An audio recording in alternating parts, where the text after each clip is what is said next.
भगवान पर विश्वास करने वालों की भगवान किस तरह मदद करते हैं, यह कहानी सुन लीजिए। भगवान में विश्वास हो जाएगा। भगवान ने किस तरह रखी एक भक्त के भरोसे की लाज रखते हैं। अगर भगवान में दृढ़ विश्वास हो और मन में किसी तरह का कोई खोट ना हो तो उस सज्जन का कभी बुरा हो ही नहीं सकता। वो कहता है कि सत्य परेशान हो सकता है, कर सकता है, पर पराजित नहीं कर सकता है। भगवान हमारी नहीं सुनता है। मुझे लगता है उनकी भक्ति में ही कहीं ना कोई कमी हो सकती है। उनकी भक्ति में ही स्वार्थ युक्त प्रेम होगा। इसीलिए भगवान सुनते होंगे। जिसका भगवान से निस्वार्थ प्रेम होता है और अटूट विश्वास होता है, उनकी भगवान जरूर सुनते हैं, उनकी मदद भी करते हैं। पर भगवान पर विश्वास पक्का होना चाहिए। आज की ये सच्ची कहानी अगर आपने ध्यान से सुन ली तो आपको भगवान पर विश्वास करने के लिए बेबस होना पड़ेगा। मित्रों, ये सच्ची घटना भगवान श्री कृष्ण की कीड़ स्थली वृंदावन की है। वृंदावन की गलियों में एक संत रहा करती थी। सभी लोग उन्हें प्यार से जाजा साहब आप कह कर पुकारा करते थे। एक बार किसी ने संतोष से पूछा, महाराज, इन महात्मा जी को लोग जाज बाबा क्यों कहते हैं? जब सब लोग इन्हें जाज बाबा कहकर पुकारते हैं तो मुझे बड़ा आश्चर्य होता है। तब एक संत ने कहा, बेटी, इन महात्मा जी को लोग जज साहब इसलिए कहते हैं क्योंकि ये सन्यासी बनने से पहले एक कोर्ट में न्यायाधीश के पद पर तैनात थे। लोगों की अच्छी बुरी का फैसला करते थे, उनकी समस्याओं का समाधान करते थे।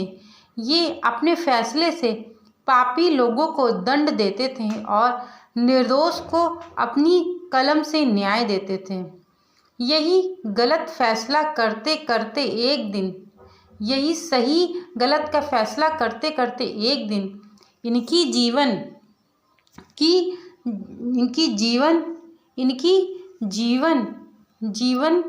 जीवन में कुछ ऐसा घटित हो गया जो इन्हें अपनी नौकरी, घर बार, परिवार सब छोड़कर भगवान की शरण ले ली। तब एक संत ने उन सब के जीवन में घटित उस घटना को सुनाया। कहते हैं कि बेटी, 20 वर्ष पहले की बात है। जिस लोक अदालत की जिस जिला के यह जज हुआ करते थे, उसी जिले में एक छोटी से गांव से एक दीनानाथ नाम का भोला भाला व्यक्ति रहता था। वो व्यक्ति भगवान श्री बिहारी जी का बहुत बड़ा सच्चा भक्त था। दीनानाथ का मन बड़ा ही शुद्ध और निर्मल था। भगवान को लेकर उनके मन में गहरी आस्था थी। उनकी सभी बड़ी से बड़ी बात अच्छी थी। वो कभी किसी का काम करता धरता स्वयं को कभी नहीं मानता था। उनकी जुबान पर एक ही नाम होता था, सदा बाके बिहारी जाने।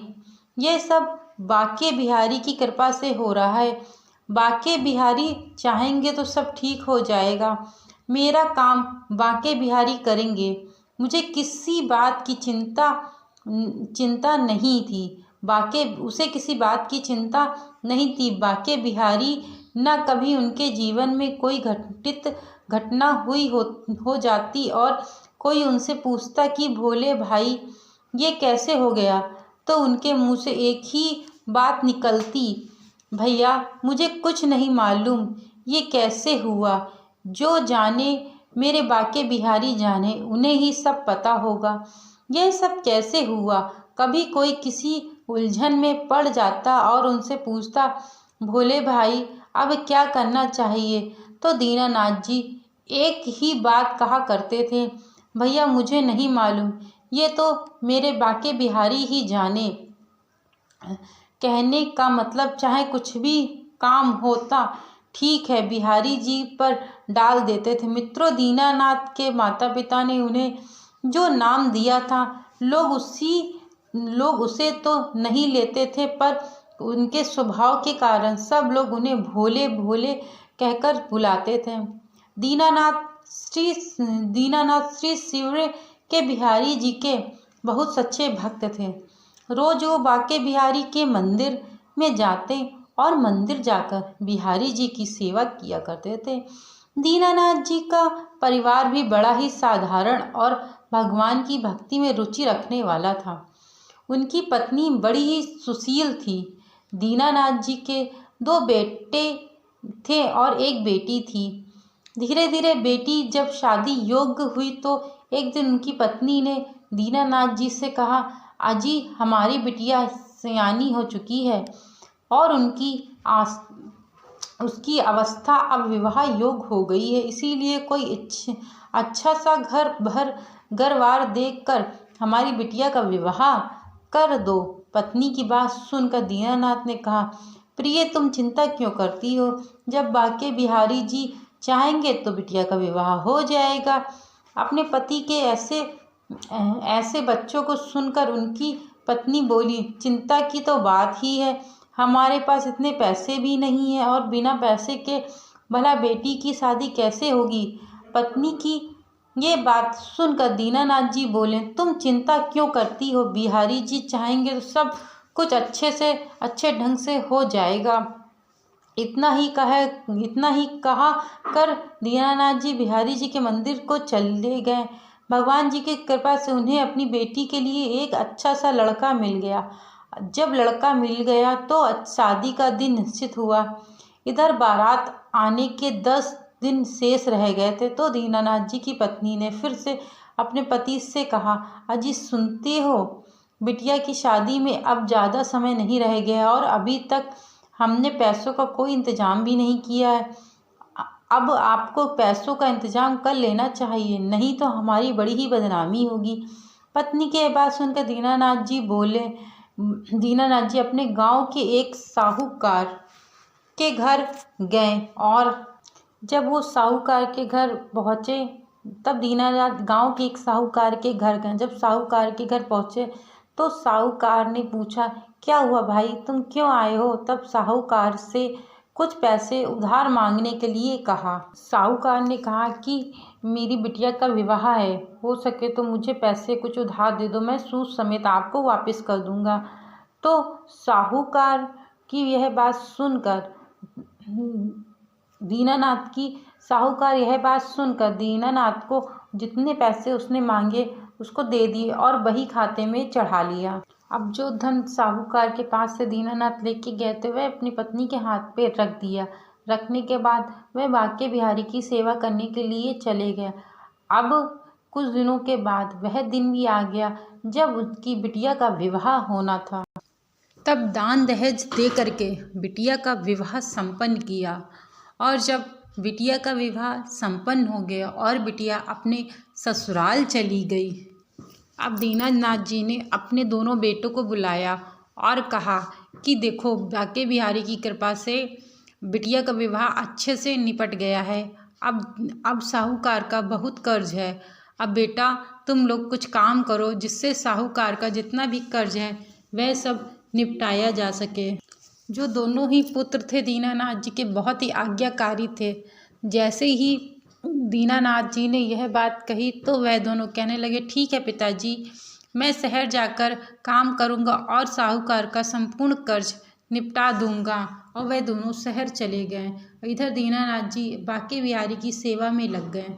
6 महीने के बाद बेटे खूब सारा धन कमा करके अपने घर आए और अपने पिताजी को बुलाया, दीनानाथ जी को बुलाया, उनको सारा पैसा दे दिया और कहा कि जाओ आप साहूकार का जितना भी कर्ज है सब दे आओ जाके। तो जो दीनानाथ जी थे उन्होंने सारे पैसे लेके साहूकार की तरफ चल दिया। बीच में ही बाके बिहारी का मंदिर पड़ता था, वहाँ रुक के प्रणाम किया बाके बिहारी को और फिर वहाँ से जाके साहूकार के घर में पैसा देने के लिए पहुँच गए। अब जैसे ही साहूकार के पास दीनानाथ पहुँचे और साहूकार कहते हैं कि क्या हुआ दीनानाथ, तुम्हें और पैसों की आवश्यकता है? तो दीनानाथ ने कहा नहीं नहीं भाई, मुझे पैसों की आवश्यकता नहीं है, मैं तो आपका जितना पैसा है सब लौटाने आया हूँ। तब साहूकार ने वो बही खाता खोला और उसमें जितने भी सूद समेत जितने भी पैसे बनते थे, दीनानाथ जी से कहा कि इतने पैसे बन रहे हैं। तो दीनानाथ जी ने अपने कुर्ते की जेब में पैसा हाथ डाला और उसमें से पैसे निकाल के उनको दे दिया। साहूकार ने सब पर्ची जितनी बनी हुई, जितना हिसाब किताब था, सब कट करके उनको एक पर्ची बना के दे दिया कि जितना भी सूद समेत पैसा हमको दीनानाथ से लेना था वो मैंने ले लिया है। तब दीनानाथ को वो पर्ची दी तो दीनानाथ कहने लगा कि भाई मुझे आप पर पूरा भरोसा है, मुझे तो पढ़ना लिखना आता नहीं है, आपने जो भी लिखा होगा इसमें सही लिखा होगा। इतना सुनते ही जो साहूकार था उसके मन में लालच आ गया, क्यों ना इसे मूर्ख बना दिया जाए। तब उसने एक झूठी पर्ची बना करके दीनानाथ को दे दिया और उसमें जो पैसे थे वह चुकता नहीं हुए थे, इसकी पर्ची बना करके दी हुई थी। अब दीनानाथ जी ने वह पर्ची लेके चुपचाप अपनी कुर्ते की जेब में रख ली और जाकर के बांके बिहारी की सेवा में लग गया। वह पर्ची बांके बिहारी के चरणों में रख दी। अब ऐसे ही समय बीतता जाता है। कुछ महीनों के बाद वह साहूकार एक आदमी को भेजता है कि जाओ तुम दीनानाथ के घर जाओ और उससे कहो जाके इतना समय बीत गया है, तुमने पैसा नहीं दिया है, तुम्हारा जो ब्याज है और बढ़ता चला जा रहा है। उनके परिवार वालों से जाके वह आदमी कहता है कि दीनानाथ जी ने अभी तक पैसा नहीं दिया, उनसे कब तक पैसा देंगे। यह सुन के कि उनके जो बेटे थे दोनों, वह दीनानाथ जी को बुलाते हैं और कहते क्या हुआ पिताजी, क्या अभी तक आपने पैसा नहीं दिया है? तो दीनानाथ जी कहते हैं कि नहीं, मैं तो पैसा उसी दिन दे आया था साहूकार को जिस दिन तुम लोगों ने मुझे ला करके दिया हुआ था, और मुझे एक पर्ची भी दी हुई थी। तब उनके बेटे कहते हो सकता है पिताजी साहूकार से कोई गलती हो गई हो, आप जाके उनसे कह दो जाके मैं तो आपका पूरा हिसाब कर चुका हूँ।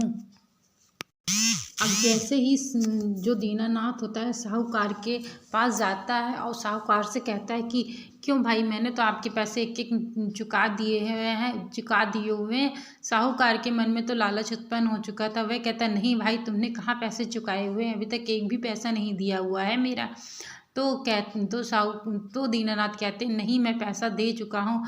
तब साहूकार कहता है नहीं, तुमने पैसे नहीं दिए। लाल लाल आंखों से करके कहता है कि अगर तुमने पैसे 2 दिन के अंदर नहीं दिए तो मैं तुम लोगों को जेल खाने भिजवा दूंगा और पुलिस को बुला के पकड़वा दूंगा। अब दीनानाथ जी उस साहूकार से कहते हैं कि अब तुम कुछ भी कर लो, मैं तो तुम्हें पैसे दे चुका हूँ, इसलिए इस कारण मैं तुम्हें एक पाई भी नहीं दूंगा।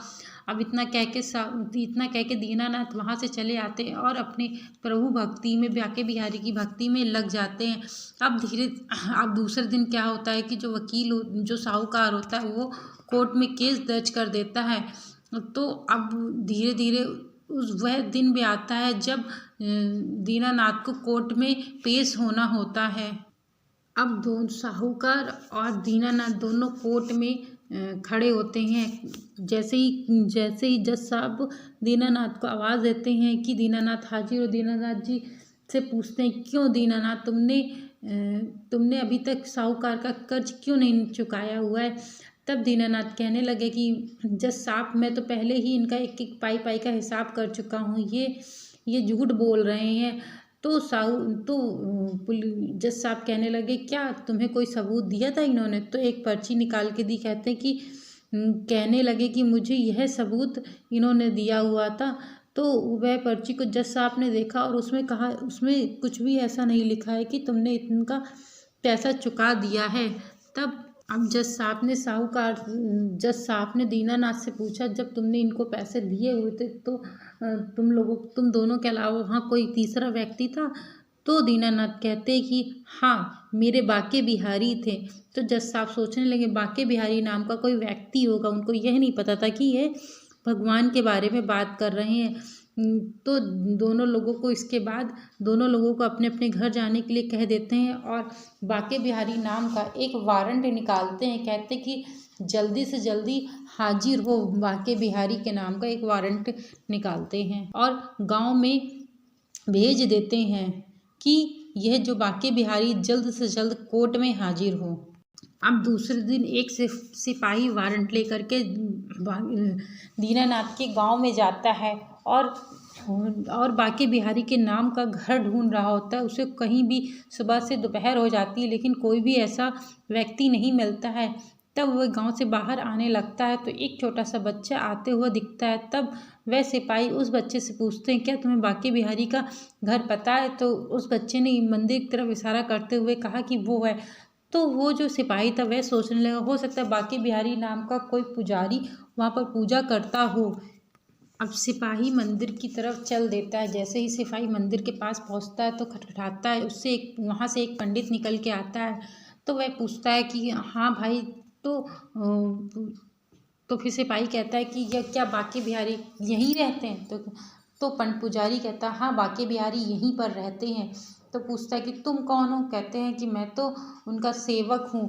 कहते हैं अच्छा। तो अपने थैले में हाथ डालता है और वारंट वाली जो पर्ची होती है वह निकाल के उनको दे देता है और साइन करने के लिए कह देता है कि 2 दिन के बाद ये यहाँ कोर्ट में हाजिर हों बांके बिहारी।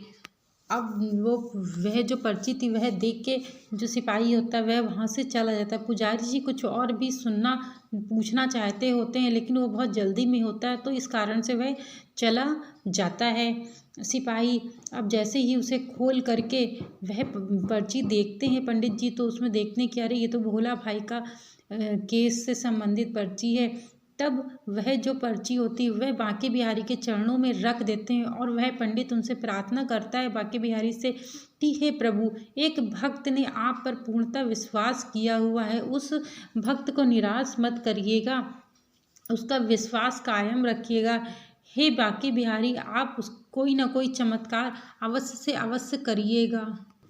अब दूसरे दिन जब कोर्ट की गवाही होनी थी तो पुजारी मूर्ति को बांके बिहारी जी को नहलाता है। नहलाने के बाद वहाँ वस्त्र रख देता है। वस्त्र रखने के बाद बांके बिहारी से कहता है कि आपको जो भी वस्त्र पसंद हो बांके बिहारी, आप वो वस्त्र पहन लो और फिर उसके परंतु उस भोले की गवाही देने के लिए आप जरूर से ज़रूर जाइएगा, उसका विश्वास मत टूटने दीजिएगा। अब इधर दीनानाथ कोर्ट में पेश होने के लिए तैयार हो रहा है, जाने के लिए तैयार होता है और बांके बिहारी के दर्शन करने के लिए जाता है और बांके बिहारी से कहता है कि हे प्रभु, आपको पता है मैंने साहूकार का पूरा कर्ज चुका दिया है, फिर भी साहूकार झूठ बोलकर मुझसे और पैसे लेना चाहता है। आज आपको पता है कि आज केस है, आप वहाँ ज़रूर से ज़रूर आइएगा। अब साहूकार और दीनानाथ दोनों ही कोर्ट में पहुंच जाते हैं। जैसे ही कोर्ट में पहुंचते हैं तो केस की दलीलें चल रही होती हैं। तो साहूकार जो जज होता है वह कोर्ट में दीनानाथ से कहते हैं कि बताओ कि तुम्हारे बांके बिहारी कहाँ हैं? तब कहते हैं कि मेरे बांके बिहारी मेरे हृदय में, मेरे मन में, मेरे रोम में बसे हुए हैं। साहूकार कहता है कि यह जज साहब आपको बात घुमाने की कोशिश कर रहा है, यह झूठ बोल रहा है, चिल्ला चिल्ला के कह रहा था साहूकार। लेकिन जैसे ही भगवान का चमत्कार देखिए, जैसे ही यह चिल्ला चिल्ला के बोल रहा होता है उसी के तुरंत ही बांके बिहारी नाम का एक व्यक्ति वहाँ पर आ कर के गवाही देता है कि नहीं, दीनानाथ ने संपूर्ण पैसे इनको चुका दिए हुए थे। फिर जैसे ही वहाँ कोर्ट में यह बात सभी को पता चलती है कि दीनानाथ जी का गवाही देने स्वयं श्री भगवान कृष्ण बांके बिहारी आए हुए थे और तब साहूकार के पैरों के तले जमीन खिसक जाती है और जो कोर्ट का जज होता है वह भी भगवान पर ऐसा विश्वास करने लगता है कि सब कुछ छोड़ छाड़ के केवल और केवल बांके बिहारी की भक्ति में लग जाता है और भगवान का विश्वास इतना अटूट हो जाता है कि वह जान जाता है कि भगवान के सिवा और कोई इस दुनिया में नहीं है। तो इस कारण से वह दीनानाथ केस से रिहा हो जाता है और सभी लोग बांके बिहारी के साथ साथ और भी लोग बांके बिहारी जी की भक्ति में लीन रहने लगते हैं। बोलो जय श्री कृष्ण की, बोलो जय विष्णु भगवान जी की। यदि मेरे द्वारा बताई गई यह कहानी आप लोगों को अच्छी लगी हो, यह सच्ची घटना है, झूठी घटना नहीं है जो मैं आप लोगों को बता रही हूँ, यह सच्ची घटना है। यदि आप लोगों को ज़रा से भी अच्छी लगी हो तो चैनल को लाइक, शेयर एंड सब्सक्राइब करना मत भूलिएगा। Thank you so much video को वॉच करने के लिए।